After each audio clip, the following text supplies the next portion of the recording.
there is no data in any industry that shows that top performers are top performers because they follow the script. I know what I'm doing, I promise. So this is a really good way to practice, everybody. Like if you have a bit that you're practicing, you can listen to a recording like this, and then I'll hit play here in a second. I'll hit play and then I'll pause it and say my bit. And what that does is if you do it over a recording, then you're not just practicing the words, you're also practicing the timing. And it just makes it easier when you actually get in that scenario because then the timing is right as well as the words. Okay, that's great. How long ago did you get it? Well, yesterday. He's supposed to be calling me back any minute now. Well, geez, I don't know what he's doing over there. He didn't update the system. They just have us call to make sure you did get the best thing, and then finish with your bit, what you're about to say.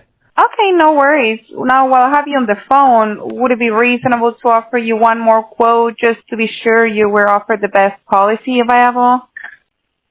Not right now. I'm busy. Okay, it only takes 5 minutes. It's just to see. Okay. What is your date of birth? Nice work. Nice work. That was, I don't think, like that's so subtle. And if you're newer, it's going to be really easy to miss what just happened. Right. But that was a serious fork in the road in this call where an inexperienced person might have just got off the phone there or kind of panicked and word vomited on why they should go over the quote. I really like what you did there, Catalina. You stayed calm. You said it just takes 5 minutes and you pushed forward. Right? What do you have to lose? Really, really good job. Go ahead, Sydney. So in a situation like this, when she's already been quoted and like waiting on a phone call, do you still go through the whole script and like create emotion? Yes. Or, okay, so you still follow this everything? Yes, you just have to be aware, right, that they probably, they're going to be a little bit more resistant to go through the whole thing, right? Because they've already somewhat done it with somebody. In their mind, they've made a decision. So you've got to condense it a little bit. Mm-hmm. Right? You've got to read the room, but you still want to hit your important points. Right? You still want to figure out why it's important to them, like you would in discovery. You know, what they were looking at with that policy. You already know what they want and what they will say yes to. Mm-hmm. You know, because whatever she's about to tell you with this policy, she's already about to say yes. And so there's a big piece of the pie that you don't have to uncover. Okay. And so you can kind of skip that. Okay, perfect. But as far as like, sorry, Catalina. Go ahead. As far as like getting the emotion out, like who is this for? Like what would happen? I mean, I don't have the script in front of me, but like what would it look like if you didn't put this in place? Do we still do that? Because we know that they know that it's important. You can't really ask her what they would do if you didn't put this in place because she's going to say, well, I'm going to. Yeah. Okay. You know, like it doesn't, because she's already made the decision to buy with that other person. So that question doesn't make sense. But I'm definitely still going to dive into like who she's getting it for. Right. And so what I'll usually do to buy myself some time is I'll say, okay, I'm getting it all put into the computer system here. You know how these things go. It'll think for a second. I was curious. I don't even think I asked who would be the beneficiary on this. But in my experience, usually what it boils down to is we're still a little attached to the sale, right? And we're thinking about like, okay, how do I get her to say yes versus just getting out of our own way and just trying to help her, right? Which I know is maybe cliche advice, but if we change that frame of mind, right? If we change that frame of mind, it's going to naturally guide us to the most important questions, especially in that scenario, right? Now, the hard thing about that is when you're brand new, even if that is your intention, you probably don't know what questions to ask, right? But I have a gut feeling, Catalina, you know what questions to ask. You've been doing it for a while. Right. And I have a gut feeling it's more about trusting yourself. And it's probably not trusting yourself in terms of insurance. My guess is that you know that you can help her and get her a better policy than what she was offered. And that's my guess. It's probably trusting yourself in terms of the communication part of the conversation. You know what I mean? Which is the double-edged sword to sales training. That is the double-edged sword to sales training, because sometimes sales training will put people in a frame of mind where they start second guessing what they're saying on the phone. Right? Because any of you guys ever thought that? You've been on the phone and in the back of your head, you're like, oh, what would Dana say here? And then you're not really listening to the person. You're sitting there thinking about what you're going to say next. Dana's not on the phone with you. And you talk to people all the time. You're a person, they're a person, right? Just have a conversation. Trust yourself. For those of us that did sports growing up, I don't care what sport you did, they pretty much all say the same version of the same thing, which is if you're going to make a mistake, just make it full speed. Right? And I think it's the same thing here. Nothing changes. Like, we all talk to people, right? We all know what you should hopefully know what you're doing well enough to know that you're helping people, right? In a pretty big way. And so when you get into a call with somebody, just trust yourself, right? It's just a person. Just talk to them and try and help them.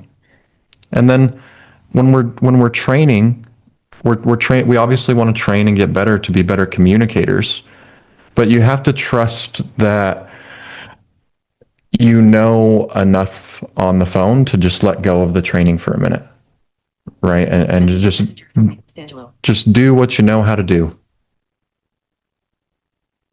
right? And it usually will go a lot better. It's kind of like, if you guys remember back to school when they talk about studying, right? There's a big test coming. What do they say? Don't study the morning of. Don't study the morning of. You already, and then what do we all do? We study the morning of, right?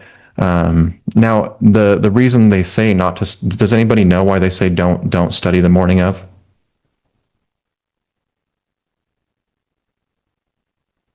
This is a fun one.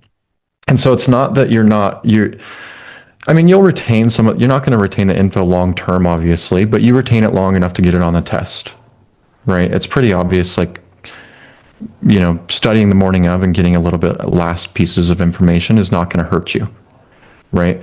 But the reason they say that, it's not about the information, it's about the mindset. Right. And usually the mindset that is caused by studying the morning of is an overthinking mindset. Right. And if you're overthinking, then you can't be present. And if you're not present, then you can't get into a flow state. Has everybody heard of flow state? Right. That's when we perform our best, right? Because you're not thinking, you're 100% present. And so the biggest trick that I can give all of you, it's not really a trick, but the biggest tool that I can give everybody to increase their sales is not a word track. It's not even really sales training, right? And I love sales training. I've trained a lot of people. But the biggest tool that I can give you to making more sales immediately is to get out of your own head and be more confident on the phone.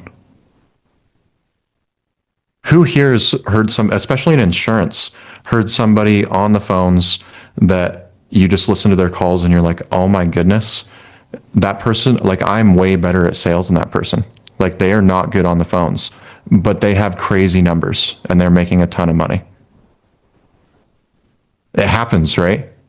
Ignorance is bliss, right? And that person may not even realize that they're not good at communicating, right? But you know what they probably have? A hell of a lot of certainty, a hell of a lot of conviction, right? In other words, when they're on the phone with people, they're not thinking. They're just in a flow state. They're just there helping the person. They're present, right? And the reason that works is because for all of you that have studied human behavior, I won't say that I'm an expert on human behavior, but it's something that I have studied quite a bit. And for those of my fellow ADHD people, That is the rabbit hole that I've found myself down for the past couple of years, right? The blessing in disguise of being obsessive. And so when you look at human behavior, the biggest thing that persuades us and gets us to follow people is when we view them as a leader. Right. And so we all have probably heard this before. Sales is about leadership. Right. But what does that actually mean when we start looking at the brain and human behavior? Right. Because it's not necessarily about leadership in terms of forced upon leadership. We don't like to follow forced upon leaders. Right. Anybody ever had like a leader that was forced upon them, but you just didn't trust them? Right. We don't like to follow those people. As a matter of fact, we actually like to do the opposite of what those people tell us to do. Right? And what I'm talking about is, anybody ever met somebody, though, that you weren't even necessarily looking at them as a leader per se, but they were just really easy to follow naturally? Like, they just kind of, like, they're nice, they're kind, they're not over dominating, and they're not jerks or bitches or whatever you want to call people that are rude, right? They're just like good people that are happy and positive, but when they step into a room, they step into a crowd, people follow. We all know somebody like that, right? And so that, right, it just comes down to our subconsciouses are constantly communicating, right? But behind all conversations, right, that we're having with our conscious mind, the words that we're having, there's a subtext, right? There's a subtext and a conversation happening between our subconsciouses. Is everybody with me, or am I just going down too deep down this rabbit hole? Okay, cool.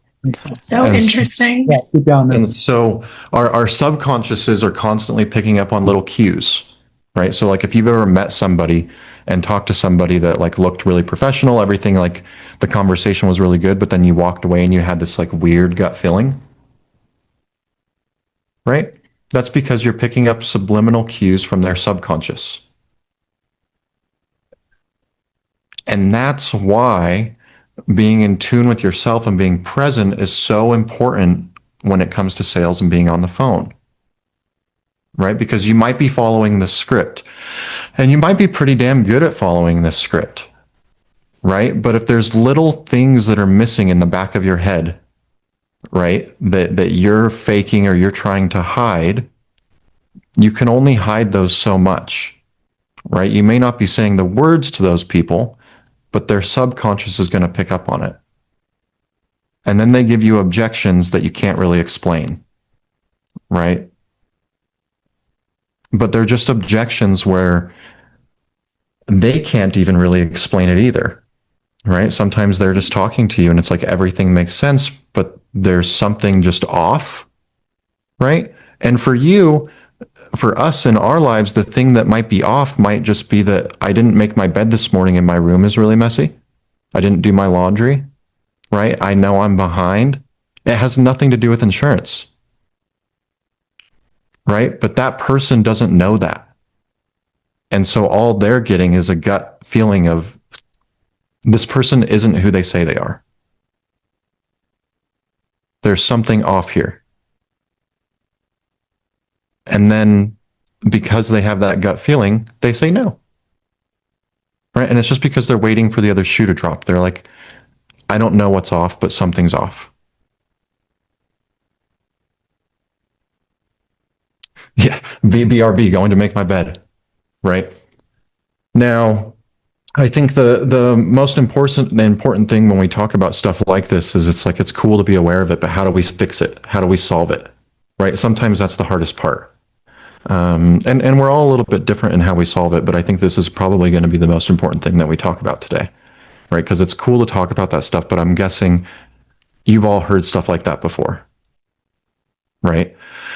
And so I think the difficult thing about solving things like this is it's very hard to find information on it, right? And for the most part, when you go online and you try to find information on it, what you see is, like meditation, affirmations, and things like that. And I don't know about you guys, maybe I'm just a very logical person, but that stuff just never worked very well for me.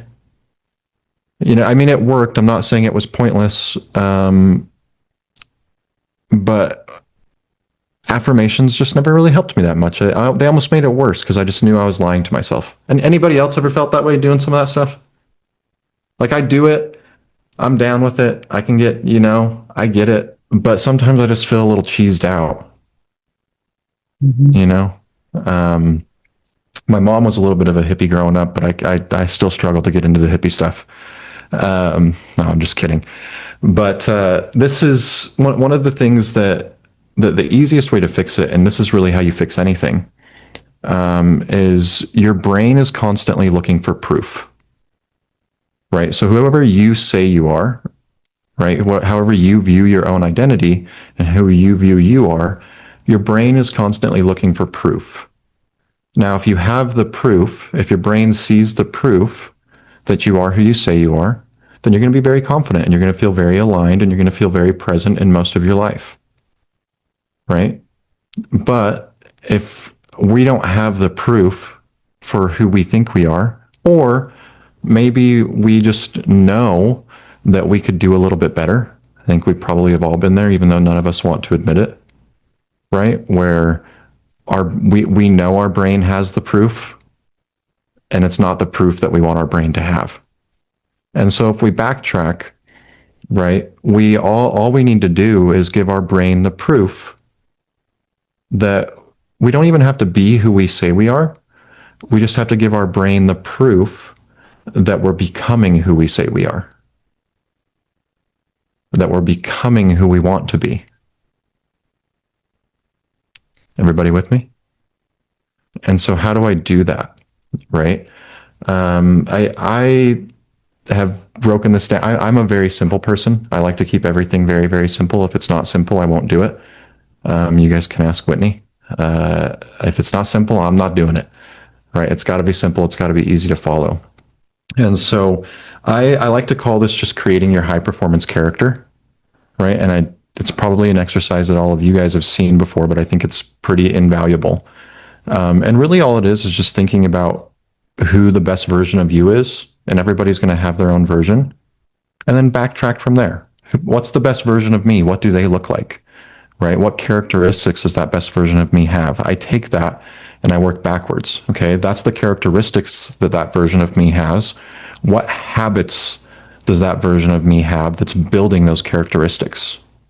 Because that's what's happening, right? And what habits of that version of me, what habits does that version not have that I currently have? Right? And then what I do is I just take those couple lists, and I now have a list of all the habits that version has. And I have a list of the habits that version doesn't have, and just take 3-4 of those, right? And that's your daily goal. If you do those things, I get a physical calendar, put it on the wall where you can't avoid it, right? And if you do those things in the day, you put a W. If you don't do those things, you put an L. And the goal is not to never take an L, right? The list should be hard enough that you take some L's, but it should be easy enough that you take way more wins than L's, right? And then by doing it on a physical calendar, even though you may not be the version of yourself that you want to be yet, you're giving your brain the proof that you're becoming that person. It is recorded. And now that your brain has the proof that you're becoming that person and you're doing the things to go to where you want to go, it's very hard to not be confident. And so the way I did it is I liked to do maybe 2 personal development things on that list and 2 professional things, right? Like, for example, it might look like go to the gym, no sugar, 500 dials or however many dials, and 2 drill sessions a day. And that's my list. If I do those things, I win. If I don't do those things, I lose. Right? And then I just every day do it. And then as time progresses, you'll end up getting really good at that list, right? You'll start not taking L's. If you go a 2-3 week span, you haven't had one L, it's probably time to remove one of those things off the list because that's now a habit, and put something new on there, right? A new challenge. And it's not that you stop doing the thing that was on the list before. It's just that you've already built the habit. You don't have to think about it as much. So you keep doing that. You add in something new, and you slowly are just progressing to become that person. And so basically, what I'm hearing you correctly is it's all about changing the identity of yourself, because and the habits, it's like working out. If you do all that stuff because you're like, oh, I'm trying to lose weight, and then you stop and you go back. So if you don't change your identity, then basically the habits that you create is off of your identity. So that's what you're basically saying, is changing the identity through, small little habits. Yeah, that's a really really good way to put it. And like, to add to that, I would even say that you're not necessarily changing the identity. You're just becoming more intentional and more familiar with the identity. Right? Identity is very unique. And the reason it's so unique is because most people don't know their identity very well. Right? What's crazy about people is I could go up to 99% of people in this world, and let's say they drive a Toyota. If I walk up and say, hey, that's a really nice Honda, they will die telling me that is not a Honda. Right? That is for sure a Toyota, because the emblem on it says Toyota. So we know that for certain, and we will argue it. But if I walk up to somebody who's a really hard worker, right, and I put an identity label on them as being kind of lazy, most people will think about that. And they're like, hold on, am I a lazy person? Right? Even though it doesn't match up, most people don't know their identity well enough, right, to be able to argue it like that. And so really what you're doing is you're just becoming more familiar with it, and you're becoming intentional with it. Right? And then once you're intentional, it's a lot easier to be congruent. And so that's all it is. I don't think it's necessarily about changing. I think that version of us is already there. So it's not about necessarily changing. It's just about being a little bit more intentional. So it's like finding it and bringing it more to the surface of the authentic you. Yeah. Yeah, exactly. I have a question. Yeah. So you mentioned something about, something really great about getting off the script, being a human, and just trying to help these people. How do you That's help not what someone? I said. Hold on. I did not say get off the script. Oh, But no, I do no, think so you should be a sorry. human. To connect with them, be a human. Let me reiterate that. How do you help a new agent bridge the gap from wanting to stay on the script, but also Yep. having the freedom to show their humanity? That's a tough one. That's a tough one, but it is near and dear to my heart, because it is a big learning curve. And ultimately, I'm going to give you guys some data. I'm a very data-driven human, and I'll give you guys a little bit of data. So, in terms of script, there is no data in any industry that shows that top performers are top performers because they follow the script. There's zero data that shows that script adherence correlates with top performers' production. Pretty crazy, right? What the data shows about top performers is it basically breaks down to three things. 10 to 15% is going to be based off of rapport and connection. 10 to 15% is going to be based off of call control. And then the 70 to 80% is going to be based off of structure. And what all top performers do is they follow a consistent structure, and at every stage of the structure, they progress the sale forward. Right? And so what does that tell us? That tells us that structure adherence is more important than script adherence, right? And so then we have to backtrack and figure out, how do we get structure adherence? Because structure adherence is pretty tough. Structure adherence is exactly what you're talking about, Tori, right? How do I teach a new agent to stay on structure, but still change it enough to match the person that they're talking to, right? And so it's a very unique conundrum, right? But ultimately, I look at it like this: if I have structure adherence, what that tells me about those top performers is they're following a very consistent structure, but they're probably not thinking about it. They're probably in a flow state.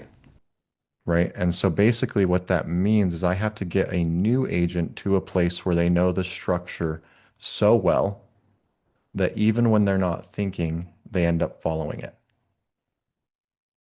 Right. And those of us that have a little bit more experience, we you do it without thinking, right? Like if we get Dana on a call, she probably can't even do a call going out of structure.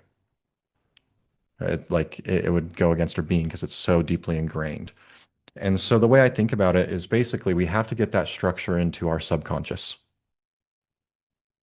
Because once it's in our subconscious, then we don't have to think about it. As long as it's in our conscious mind, then we have to think about it, right? Which means we can't be in a flow state.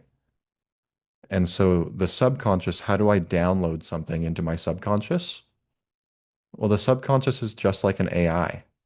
What does an AI need to learn? If I'm trying to teach an AI the structure, what do I need to give AI? A lot of data, right? A lot of data and a lot of consistent data. And so it's the same thing with a new agent, right? How do you get that structure adherence? You go follow the script for a lot of reps, right? And is it going to be supernatural in the very beginning? Probably not. Probably not, right? There's going to be parts and points where you're tempted to get off script. And it's just part of the process, right? It's part of the process. Like in the very beginning, when you're brand new, you should probably be following the script pretty freaking closely, right? And when you feel like you're good enough to start going away from the script, you should probably keep following the script for a little bit longer, right? And then what will happen is you'll naturally start to drift away from it a bit and think a little bit less. But that's how I teach new agents is, um, and my team can tell you guys this. I'm a pretty firm on when they're brand new, just follow the script, right? Just follow the script, follow the script. But I also let them know it's not because I want you to follow the script forever. It's that I have a goal in mind, which is to download the structure into your subconscious, right? And so I think that's the balance, especially with a brand new agent, is it's like if you're newer, when in doubt, go back to the script. When in doubt, go back, even if it makes zero sense, right? Sometimes it makes no sense to the conversation. It's like, just get back there and people will usually follow. Is that helpful? No, that's very helpful. Thank you. Hey, Kate. Hey, Caden, I'm David. What's going on, David? How's it going? Man, I love this, what you're saying. But for the most part, I want to ask you about the emotion. I tend to, I don't know, I think like a funeral, I have to put my mind into the mindset of an actor or a funeral home director when I'm on the phone with the client, and block Mhm. out baseball, block out yesterday. And I have Yep. to think about really bring up the word casket, 20 gauge steel casket, transportation, casket coach, flowers, drain liner. These are all things coming from a real estate background. I didn't know everything about insurance, but I had to bring the elephant in the room and not Denzel Washington, but I mean, I really have to put myself in a black limousine and feel the sadness and feel the day of a funeral. And this is the reason why they're calling me. So I Yep. feel like sometimes people they're selling for commission, but they don't realize this moment, this day is actually about a loved one passing away. And I Yep. feel like in sales, in this particular industry, it's not real estate or commissions. It's really an emotional time that the elderly people are more serious about it, though I've sold mortgage protection in the past. But do you feel that this is something that I hold on to? Like I have to talk about the casket, the headstone, the vault, the flowers. I have to bring it all into that conversation. And we usually start talking about a lot of things and we become friends after that. And then I get a lot of Yep. referrals, but I'm trying to figure out, do I stay? This is just where I am with it. And I'm just Yeah. trying to figure out, what do you think about I can't be the same David that I am with my friends. I'm normal talking to them, but I have to talk about, Yeah, you have to get in character. yeah. Yeah, I think getting into character is a fantastic thing. Mhm. It makes it a lot easier because ultimately what you're doing when you talk about getting into character, you're getting into number one, the right frame of mind, but it's also going to change the way that you speak to your prospects, right? It's going to change your tone. It's going to change your pacing. It's going to change, right? It's going to change your timing. And it makes it a lot easier because now you're not thinking about, oh, what tone do I need to use? What do I need to do? You're just being the character, and it makes it a little bit easier to get into a flow state and have that conviction. And so I absolutely I love that, right? And the thing about it is there's no right or wrong character, right? For some people, they might do better thinking about the commission, right? And I'm not saying you should, but some people, they speak with a lot of conviction when they get that Grant Cardone mindset, right? And they're like, who's got my money? And they turn into just dogs, right? And if that's you, you don't have to shy away from that. Get into it, right? But that's not for everybody. You just have to figure out the character that works for you because that's what's most important. And it sounds like, David, you've figured that out. I like that. And way to get the referrals, man. Cost per acquisition coming down, baby. Go ahead, Chris. Curious on the topic in this stuff about the brain and mind and all that. Any particular books that you've read that helps with this that you could recommend? Yeah, there's quite a few really good ones. Um, I would say if we're talking human behavior in specific, Chase Hughes is a really good resource. Um, it's really, really interesting. I've learned a lot from it, and I think it pairs quite well with NEPQ. He has a book, I would say the one that's probably the most helpful, and it's a fairly short read. It's called 6 Minute X-Ray. It's a really good one. All right, everybody. I've got another call, so I've got to hop off. Hopefully, you guys got some value out of today. Thank you, Kate. Hayden. That was a Awesome. great Thanks call. so much. Yeah, let's crush it today, everybody. Thank Thank you. you.